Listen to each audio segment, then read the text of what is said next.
नमस्ते, सत श्री अकाल, आदाब। मैं मुकेश लाइव पोर्तुगल व हैरी की तरफ से आप सभी का स्वागत करता हूं। ये वीडियो है खास डीपीएक्यू डिपार्टमेंट। क्या होता है, अगर आपको घर पे लेटर आया, कई लोगों को ऐसा फालतू का लेटर आता है कि हम आपका जो प्रोसेस है वो डीपीएक्यू डिपार्टमेंट में है और इन्वेस्टिगेशन चल रही है। ठीक है, ये क्या है एग्जैक्टली और वो किन के लिए लागू पड़ता है वो भी मैं बता देता हूं। अभी अगर आपका बायोमेट्रिक हो गया है, उसके लिए 2 साल हो गए हैं। 2022 में हो गए थे आपके बायोमेट्रिक, 2023 में हो गए थे आपके बायोमेट्रिक, और 2024 में। ऐसे स्पेशल सेंटर में नहीं, पर्सनली आपने जाकर आईमा में सबमिट किया हुआ था, आपके पास फोटो वाला पेपर है, बट आज तक आपका कार्ड नहीं आया हुआ है, ये आपकी गलती है या आईमा वालों की गलती है, वो सारी चीजें मैटर करती है। और मैं इसमें बताना चाहूंगा आपको, अगर आपका कार्ड 2023 से नहीं आया है, अभी तक आपके पास फोटो वाला पेपर है, आप बार बार फोन करते हो, एनालिसिस बताते हैं, तो आपका जो प्रोसेस है वो मेरे ख्याल से डीपीएक्यू डिपार्टमेंट में गया होगा। डीपीएक्यू डिपार्टमेंट क्या है एग्जैक्टली मैं आपको बताता हूं। तो डीपीएक्यू डिपार्टमेंट में उन लोगों के केसेस भेजे जाते हैं जिन लोगों के डॉक्यूमेंट्स में कुछ फॉर्जरी होती है, फ्रॉड होते हैं, कुछ डॉक्यूमेंट में प्रॉब्लम होता है और उस पर इन्वेस्टिगेशन चलती है, जिसमें बाद में चल के पुलिस इन्वॉल्व होती है, ट्रिब्यूनल इन्वॉल्व होती है, जुनते ऑफिस इन्वॉल्व होते हैं, फिनांस होता है, सोशल सिक्योरेंस होता है। तो वो जो प्रोसेस आपके एक बार डीपीएक्यू में चले गए तो वो बहुत ज्यादा प्रॉब्लम होता है। मैं कहता हूं 80% लोगों को बस इंतजार ही करना होता है, हार्डली 20% लोगों का क्लियर होता है डीपीएक्यू डिपार्टमेंट में जाके इन्वेस्टिगेशन पूरी होके। ऐसा क्यों होता है तो मैं आपको बताता हूं। जिनके बायोमेट्रिक या फाइल लॉक जिनकी 2022-23 में हुई थी, उन लोगों को जुनता बनाने के लिए धड़ाधड़ उन्होंने पैसे देकर ही बनाए हुए हैं। जो सबसे ज्यादा बाहर लोग बैठते हैं वो लोग यहाँ पे फाइल लॉक करते हैं, उन लोगों का उन्होंने पैसे देकर फाइल लॉक किए होते, तो उनके जो फाइल लॉक के पेपर होते हैं, तो फाइल लॉक में आपको ऐसे तो सिर्फ पासपोर्ट पे भी फाइल लॉक हो जाती थी, पर फिर भी आपका लीगल एंट्री करते थे, जॉब कॉन्ट्रैक्ट लगाते थे, सैलरी स्लिप देते थे, घर का जुनता लगाना होता था। एजेंटों ने सारी चीजें ये हाइप करके रखी हुई थी, आपसे 3,000, 4,000, 5,000 यूरो लिए जाते थे फाइल लॉक करने के लिए, और फिर भी आपके सारे डॉक्यूमेंट्स फ्रॉड करके या उसको एडिट करके सबमिट किया होता था फाइल लॉक के टाइम पे।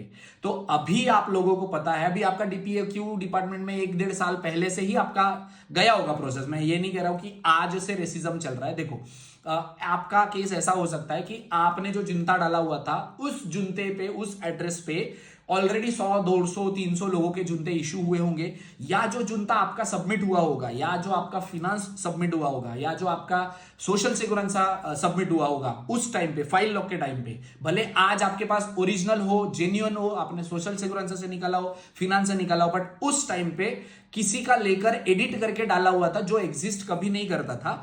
ऐसे लोगों के जो प्रोसेस होते हैं वो जाते हैं इन्वेस्टिगेशन में। जब वो इन्वेस्टिगेशन में जाते हैं तो वो जाते हैं डीपीएक्यू डिपार्टमेंट में, और वो जो डिपार्टमेंट है उसमें पुलिस भी इन्वॉल्व होती है। जैसे अगर आपने जुनते ऑफिस का, जुनते का फ्रॉड किया तो वो जुनते में जाता है क्लेरिफिकेशन के लिए, सारी चीजों के लिए।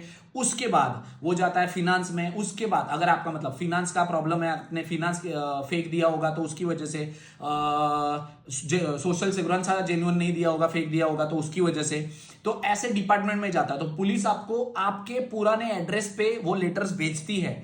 अभी इसमें होता क्या है, आपके ऊपर पुलिस कंप्लेंट भी होती है, ट्रिब्यूनल प्रोसेस भी होती है कि आपने फ्रॉड डॉक्यूमेंट सबमिट किए।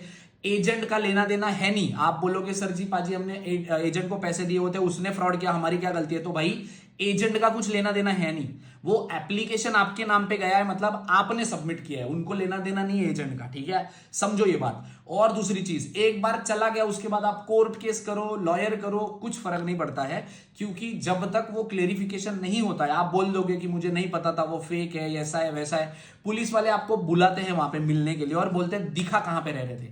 तो जो बंदा वहां पे रह ही नहीं रहा था, जिसको वो एड्रेस पता ही नहीं है, जिसको वो घर ही नहीं पता है, वो बंदा जाकर उधर घर दिखा भी नहीं पाता। जब दिखा नहीं पाता तो पुलिस सीधा बोलते भाई तूने फ्रॉड किया है, क्योंकि तुझे तो पता भी नहीं कि तू रह किधर रहा है, जहां का जुनता तूने बनाया। तो ये चीजें होती हैं, इसकी वजह से लेट होता है और आपको आपका जो प्रोसेस है या कार्ड जो है वो नहीं मिलता। अभी इसमें सॉल्यूशन क्या है, आप जाकर कोई एक लॉयर करो। डीपीएक्यू डिपार्टमेंट में अगर है आपको तो सबसे पहले, अगर 2 साल से कार्ड नहीं आ रहा है तो एक बार लॉयर करो, जाकर पूछो, पता करो कि डीपीएक्यू डिपार्टमेंट में है क्या।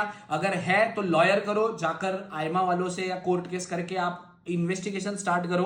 अगेन इसमें प्रोसेस बहुत लंबी पड़ती है, क्योंकि मेरे पास ही एक किसी क्लाइंट का था, उन्होंने मुझे पहले अपने कोर्ट केस करने के टाइम पे नहीं बताया था कि उनका डीपीएक्यू में है। उन्होंने मुझे बोला था मेरा कार्ड लेट हो गया है उसके लिए। फिर पुलिस वालों ने उनको, जैसे ही हमने कोर्ट से प्रोसेस किया, पुलिस वालों ने उनको लेटर भेजा, उनको ईमेल किया, एडवोकेट को बोला कि आपको अपॉइंटमेंट लेके आना है, आपसे हमको बात करनी है, सारी चीजें हो गई। बट आज तक मान लो, ये पिछले सितंबर की बात है 2024 की, ये सितंबर भी खत्म हो रहा है, 1 साल हो गया उनका कोर्ट केस लग के, बट पुलिस वालों ने आज तक उनका रिपोर्ट सबमिट नहीं किया है आईमा में, और आईमा ने आज तक उनको कार्ड इशू नहीं किया हुआ है।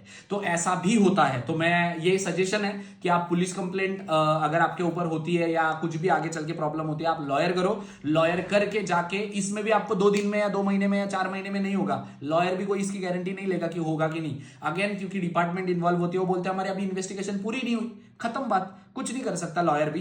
पर अगर जाते हो तो कम से कम आपको ये पता होगा कि आपका क्या प्रोसेस चल रहा है, ठीक है।